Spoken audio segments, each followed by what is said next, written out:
సాధారణ ఎన్నికలే కాదు స్థానిక సంస్థల ఎన్నికలు కూడా ఎంతో ప్రతిష్టాత్మకంగా టీడీపీ భావిస్తుందా?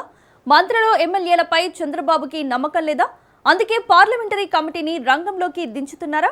ఎంపీలు, మంత్రులు, ఎమ్మెల్యేలు సైతం పార్లమెంటరీ కమిటీ ఏది చెప్తే అది చేయాల్సిందేనా? ఇంతలా బాధ్యతలు ఇవ్వడానికి కారణం 2029 ఎన్నికలే టార్గెట్ అవనుందా? టీడీపీ వర్క్ షాప్ నిర్వహణలో సీఎం చంద్రబాబు సీరియస్ వార్నింగ్ ఇవ్వడానికి కారణాలేంటి? ప్రస్తుతం ఇవే అంశాలు పొలిటికల్ వర్గాల్లో హీట్ రాజేస్తున్నాయి. తెలుగుదేశం పార్టీ నేతలకు సీరియస్ వార్నింగ్ ఇస్తున్నారట పార్టీ అధినేత ముఖ్యమంత్రి నారా చంద్రబాబు నాయుడు. పార్టీలో ఎవరికిచ్చిన పదవిలో వారే బాధ్యతగా పనిచేయాలని, కావాలని వివాదాలు సృష్టిస్తే సహించేది లేదని స్పష్టమైన హెచ్చరిక జారీ చేస్తున్నారట. ఎమ్మెల్యేలు, ఎంపీలు అందరూ పార్టీ విధానాలకు అనుగుణంగా పనిచేయాలని చంద్రబాబు సూచిస్తున్నారట. వ్యక్తిగత అజెండాలు, అనవసర వివాదాలతో పార్టీకి నష్టం కలిగించే చర్యలను ఉపేక్షించబోమని స్పష్టం చేస్తున్నారట.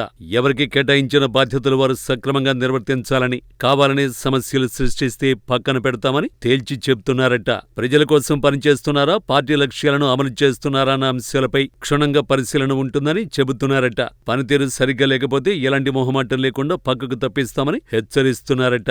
ప్రజలకు సేవ చేయడమే పార్టీ లక్ష్యమని, అందుకు తగ్గట్టుగానే ప్రతి ఒక్కరూ క్రమశిక్షణతో, సమన్వయంతో పనిచేయాలని చంద్రబాబు సూచిస్తున్నారట. పార్టీకి నష్టం కలిగించే విధంగా వ్యవహరించే వారిని ఎట్టి పరిస్థితుల్లోనూ ప్రోత్సహించబోమని స్పష్టం చేస్తున్నారట టీడీపీ అధినేత.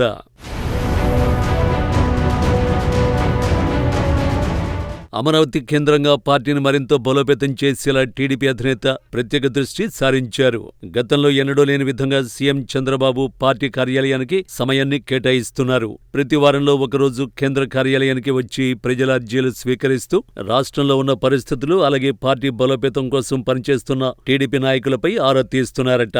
పార్టీ పటిష్టంగా లేని నియోజకవర్గంలో అవసరమైతే మార్పులు, చేర్పులు చేయడానికైనా అధిష్టానం సిద్ధంగా ఉందంటూ సంకేతాలు పంపిస్తున్నారని పొలిటికల్ సర్కిల్స్ లో చర్చ జరుగుతోందట. పార్లమెంటరీ కమిటీలో ఉన్న వారందరూ ప్రజలతో మమేకమవుతూ ప్రభుత్వం అందిస్తున్న సంక్షేమ పథకాలు, రాష్ట్ర అభివృద్ధి, అలాగే పెట్టుబడులపై తెలియచేసేలా వ్యవహరించాలంటూ CM Chandrababu సూచిస్తున్నారట.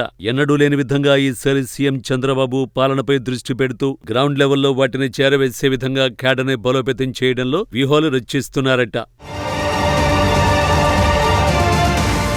CM Chandrababu party బలోపేతం కొరకు అనేక విధాలుగా కృషి చేస్తున్నారు. స్థానిక ఎన్నికలు సమీపిస్తున్న నేపథ్యంలో సాధారణ ఎన్నికల్లో పనిచేసిన విధంగానే ఉండాలంటూ టీడీపీ కార్యకర్తలకి సీఎం చంద్రబాబు దిశానిర్దేశం చేస్తున్నారు. టీడీపీ పార్లమెంటరీ కమిటీ వర్క్షాపులో సీఎం చంద్రబాబు ప్రతి ఒక్కరికి సీరియస్ గా పనిచేయాలని సూచిస్తున్నారు. ప్రతి ఎమ్మెల్యే, ఎంపీ, మంత్రులు సైతం పార్లమెంటరీ కమిటీ చెప్పిందే ఫైనల్ అన్నట్టుగా చంద్రబాబు బాధ్యతలు ఇస్తున్నారట.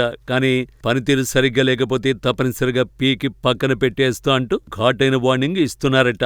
పోరాడేది పార్టీతో కాదు, రౌడీలతో, గూండాలతో అంటూ సీఎం చంద్రబాబు పార్లమెంటు వర్క్షాపులో నాయకులకు దిశానిర్దేశం చేస్తున్నారట. స్థానిక ఎన్నికలని సాధారణ ఎన్నికల కంటే ఎంతో ప్రతిష్టాత్మకంగా టీడీపీ భావిస్తోందట. అందుకే సాధారణ ఎన్నికల్లో ఏ విధంగా కష్టపడి పనిచేశారో అంతే రెట్టింపు ఉత్సాహంతో పనిచేయాలని సీఎం చంద్రబాబు పార్టీ క్యాడర్ కి పిలుపునిస్తున్నారట.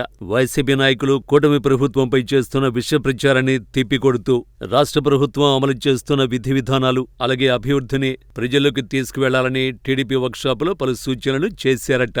అంతేకాదు మంత్రులు, ఎమ్మెల్యేలు ప్రజల్లో తిరుగుతూ ప్రభుత్వ కార్యక్రమాల్లో పాల్గొంటూ ప్రజలకి తెలియచేసే విధంగా ఉండాలంటూ వర్క్షాప్లో క్లాస్ తీసుకున్నారని సమాచారం. పనితీరు సరిగ్గా లేకపోతే మార్పులు, చేర్పులు చేయటంలో ఏమాత్రం ఆలస్యం తీసుకోనని అధిష్టానం నుంచి సూచనలు ఇస్తున్నారని రాజకీయ వర్గాల్లో చర్చ నడుస్తోందట. ప్రతి 3 నెలలకు ఒకసారి టీడీపీ నాయకుల పనితీరుపై నివేదిక తెప్పించుకుంటానని, సరిగ్గా పనిచేయకపోతే పక్కన పడేస్తానని వర్క్షాప్లో ఘాటైన వ్యాఖ్యలు చేశారట సీఎం చంద్రబాబు.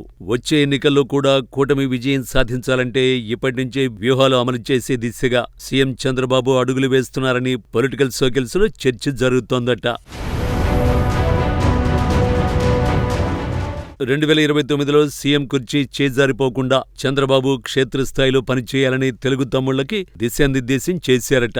గత ప్రభుత్వంలో అమలు చేసిన సంక్షేమ పథకాలు చెప్పుకోవడంలో విఫలమయ్యారని ప్రజల్లో నానుడి ఉందని, కానీ చంద్రబాబు మాత్రం అలాంటి తప్పులకు అవకాశం ఇవ్వకుండా గ్రౌండ్ లెవెల్లోకి ప్రభుత్వం చేస్తున్న అభివృద్ధి, సంక్షేమం గురించి ప్రజల్లోకి తీసుకువెళ్లాలనే ఉద్దేశంతో పార్లమెంటరీ కమిటీలు, జిల్లా కమిటీలు, మండల కమిటీలు నియమిస్తున్నారట. ప్రస్తుతం ఉన్న మంత్రులు, ఎమ్మెల్యేలపై సీఎం చంద్రబాబు ఆధారపడకుండా పార్టీ కమిటీలను నియమిస్తే ప్రజలకు వెళ్లేలా ప్రణాళికలు సిద్ధం చేశారని సమాచారం.